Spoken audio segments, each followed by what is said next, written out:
नमस्कार, मैं हूं रिचा। इस वक्त की अहम खबर उत्तर प्रदेश के मुजफ्फरनगर से, जहां पर दंगा पीड़ितों के लिए बनाए गए राहत शिविर में रह रही एक 20 साल की लड़की के साथ बलात्कार का मामला सामने आया है।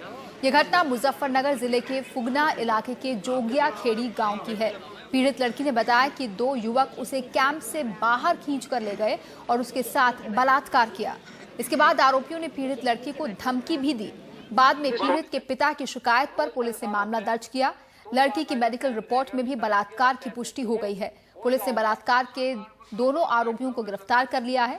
इस घटना के बाद इलाके में थोड़ा तनाव पैदा हो गया, जब लोगों ने इन आरोपियों को पकड़कर पुलिस के हवाले करने से पहले इनकी जमकर धुनाई की। मुजफ्फरनगर हिंसा पर बोलते हुए पूर्व बीएसपी नेता विजय बहादुर सिंह ने कहा कि ये राज्य सरकार की नाकामी का नतीजा है। पूरे प्रदेश में लॉ एंड ऑर्डर चरमरा गई, इसमें दो राय नहीं। और दंगे के बाद फिर दंगा होना तो ये ब्लंडर है। और जैसा कि अभी एक दिन चैनल में केपीएस गिल कह रहे थे कि जो पुलिस के उच्च अधिकारी हैं, जो एडमिनिस्ट्रेटिव अफसर के उच्च अधिकारी हैं, इन पे बहुत सख्त कार्रवाई लेनी चाहिए। और ये बड़ी शर्मनाक और बड़ी दुर्भाग्यपूर्ण स्थिति है। और इस स्थिति का कारण वहां का प्रशासन, वहां की चरमराती हुई राजनीतिक व्यवस्था है, इसमें दो राय नहीं। क्या कुछ हुआ, इस पर हमारे संवाददाता तनुमा बिस्वास ने बात की पीड़ित लड़की और उसके परिवार के सदस्यों से।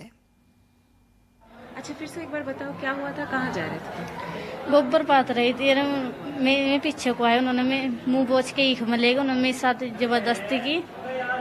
आज तुम्हारे गांव से थे?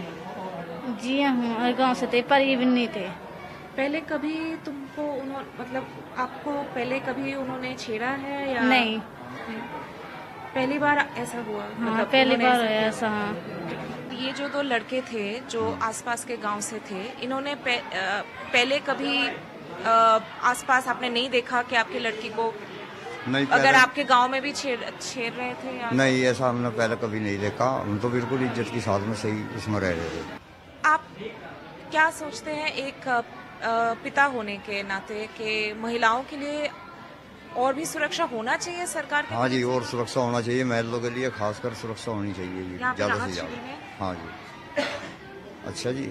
पर आप लोग और दोषियों को दंड मिलना चाहिए, जो गुनहगार हैं उन्हें दंड मिलना चाहिए।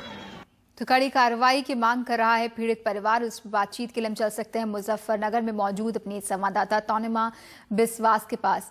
तौनिमा, पहले से ही ये दंगा पीड़ित एक खौफ के साए में रह रहे हैं, वापस जाने को तैयार नहीं, और अब इस तरह की घटना हो जाती है, एक लड़की के साथ बलात्कार होता है। हालांकि आरोपियों को पकड़ लिया गया है, लेकिन इसके बाद क्या वहां फिर से आप तनाव देख रही हैं, और क्या कह रहे हैं ये लोग? क्या इनके मन में बैठा जो डर है वो और गहराया है?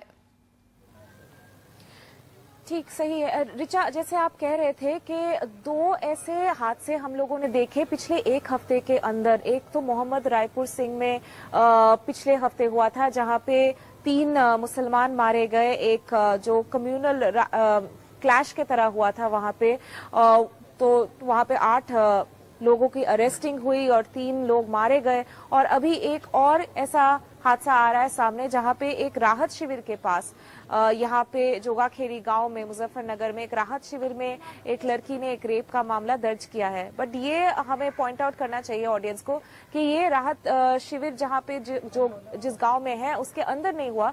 बाहर जब वो लड़की गई थी गांव के जस्ट बाहर कुछ पत्ते कलेक्ट करने के लिए, उस टाइम पे उसके ऊपर ये असॉल्ट हुआ, ये अटैक हुआ। और ये दो जो लड़के हैं वो उसके पास के गांव के ही थे, जिस गांव से वो लड़की ओरिजिनली बिलोंग करती थी। तो ये लड़के उसको जानते भी थे, पहले कभी छेड़खानी हुई नहीं, बट ऐसा एक हादसा अचानक से हो गया शुक्रवार को। और उसी टाइम पे उसकी एक छोटी बहन भी मौजूद थी वहां पे, 8 साल की एक लड़की, जिसने चिल्लाया क्योंकि उसको छोड़ के उसकी बड़ी बहन को वो लोग घसीट के खेत के अंदर लेके गए थे। तो उसने बाकी लोगों को आगाह किया, और बाकी जब गांव वाले आए और खेत के अंदर गए तब उन्होंने लड़कों को हाथों हाथ पकड़ा और पुलिस के हवाले कर दिया। तो एक और ऐसा हादसा एक ही हफ्ते के अंदर इस मुजफ्फरनगर डिस्ट्रिक्ट में हो रहा है। तो बाकी सारे लोग बहुत परेशान है, बट इस हादसे के बारे में वो लोग कह रहे हैं कि ऐसा नहीं है कि राहत शिविर जिन गांव में है वो सुरक्षित नहीं है या सुरक्षित महसूस नहीं कर रहे लोग। पर ये कह रहे हैं कि ये एक अकेला हादसा है, पर फिर भी ऐसे हादसे अगर होते रहे तो यहाँ पे टेंशन कंटिन्यू करता रहेगा। जिस तरह से यहाँ पे अधिकारी, एडमिनिस्ट्रेशन और पुलिस वाले भी चाह रहे हैं कि लोग अपने गांव में वापस चला जाए, उस प्रोसेस में एक इंटरप्शन, एक बाधा की तरह आ रही है। जी, बहुत बहुत शुक्रिया तानिमा वहाँ का हाल हम तक लाने के लिए। तो तानिमा बता रही हैं किस तरह से यहाँ पर जो दंगा पीड़ित हैं उनकी वापसी में इस तरह के वाकये बाधा बन सकते हैं।